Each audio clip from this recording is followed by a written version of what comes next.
আজকে আলোচনা করব এক বছরে একটি চীনা হাঁস থেকে আমরা কত টাকা লাভ করতে পারি।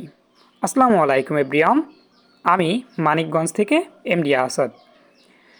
আজকের আলোচনার বিষয় এক বছরে একটি চীনা হাঁস থেকে কত টাকা লাভ করা সম্ভব সর্বোচ্চ। আমাদের যেহেতু এটা বিজনেস, তো আমাদের হিসেবটা হচ্ছে মান্থলি, আর আপনারা যেহেতু শখ করে বাসায় লালন পালন করবেন, আপনাদের এটা হচ্ছে বাৎসরিক একটা হিসেব দেওয়ার চেষ্টা করব। শুরুতে আসলে একটা চীনা হাঁস দিয়ে তো আর যাত্রা করা সম্ভব না, একটা মেল এবং একটা ফিমেল কিনতে হবে। আর আমরা মূলত 4টা ফিমেলের জন্য একটা করে মেল রাখি। যদি আপনাদের পক্ষে সম্ভব হয় একাধিক ফিমেলের জন্য একটা করে মেল রাখলেই যথেষ্ট। সো আলোচনা করবো আজকে দুইটা নিয়েই, মানে একটা ফিমেল একটা হচ্ছে মেল। একটা মেল কিনতে গেলে আমাদের প্রয়োজন হবে প্রায় 14 থেকে 1500 টাকার মতো, আর একটা ফিমেল কিনতে গেলে 5 থেকে 700। দুইটাকে অ্যাভারেজ ধরে আমরা 2000 টাকা ধরবো, মানে ফার্স্ট আমাদের ইনভেস্ট 2000 টাকা। এগুলো হচ্ছে একদম রানিং ডিম পাড়া যে চীনা হাঁসগুলো আছে সেগুলোর কথা। এখন আপনি চাইলে বাচ্চা দিয়ে শুরু করতে পারেন, এতে আরও খরচ অনেকটাই কমে যাবে, ইনভেস্ট অনেকটাই কমে যাবে। আমরা হচ্ছে সংক্ষেপে মানে অল্প সময়ের ভিতর লাভটাকে হচ্ছে আপনার হাতে পৌঁছিয়ে দেওয়ার চেষ্টা করব, মানে সে বিষয় নিয়ে আলোচনা করব। যদি রানিং ডিম পাড়া দুইটা চীনা হাঁস কিনি আমি 2000 টাকা দিয়ে, তাহলে মোট হচ্ছে আমাদের ইনভেস্ট ফার্স্ট 2000 টাকা। আমাদের বাৎসরিক খাবার খরচ পার ডে হচ্ছে একটা হাঁসের জন্য 5 টাকা করে ধরি, মানে দুইটার জন্য 10 টাকা, তাহলে 10 ইন্টু হচ্ছে 365, তাহলে বছরে হচ্ছে 650 টাকার মতো আমাদের খাবার খরচ পড়বে। এতে কিন্তু আরও খরচ কম পড়বে, মানে পার ডে হচ্ছে একটা হাঁস 5 টাকা খেতে পারে না। পাতি হাঁস হলে পারতো, বাট চীনা হাঁস কিন্তু পারে না। খাবার খরচ হচ্ছে পাতি হাঁসের তুলনায় চীনা হাঁসের অনেকাংশেই কম। পার ডে দুইটা হাঁসের জন্য 10 টাকা করেই আমরা খাবার খরচ ধরে নেব। 10 টাকা করে হলেও 365 দিনে ওরা হচ্ছে 3650 টাকার মতো খাবে। আর খাবার খরচের পাশাপাশি হচ্ছে মেডিসিন খরচ আমরা হচ্ছে দুইটা হাঁসের জন্য 50 টাকা ধরে নেব।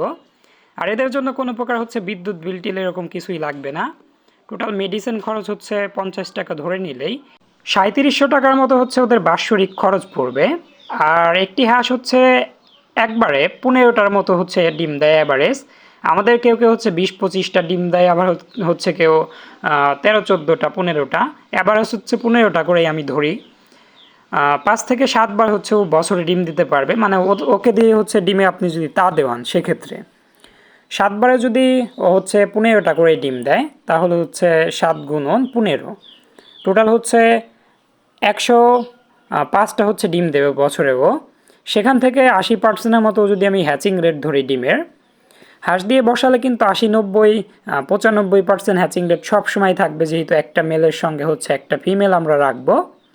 আপনারা কিন্তু একাধিক ফিমেলও রাখতে পারবেন, মানে টোটাল 4টা পর্যন্ত হচ্ছে ফিমেল রাখা যায় একটা মেলের সঙ্গে।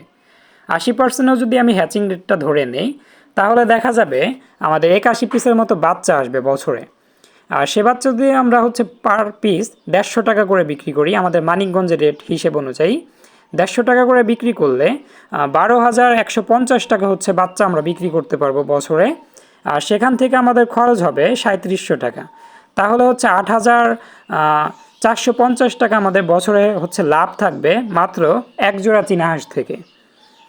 এখান থেকে হচ্ছে খাবার খরচ যদি আমাদের আরেকটু কম পড়ে, অবশ্যই কিন্তু আমাদের লাভের পরিমাণটা আরেকটু বেড়ে যাবে। চোখ বন্ধ করেও যদি আমরা ধরি, সেক্ষেত্রেও কিন্তু 8000 টাকা লাভ করা সম্ভব অনায়াসে মাত্র এক জোড়া চীনা হাঁস থেকে। এজন্যই তো আমি সব সেক্টর বাদ দিয়ে চীনা হাঁস সেক্টরটা নিয়েই এগিয়ে যেতে চাই। অবশ্যই আমাদের চ্যানেলটাকে আপনারা সাবস্ক্রাইব করে রাখবেন এই বিষয়ে তথ্য পেতে, মানে চীনা হাঁস নিয়ে যেহেতু সামনে হচ্ছে আমরা ভিডিও বেশি আপলোড করব। আর ঈদের পর থেকে হচ্ছে আমরা নতুন করে চীনা হাঁস কিন্তু কালেক্ট করতে শুরু করবো আরও অনেক, ইনশাআল্লাহ। ধন্যবাদ সবাইকে।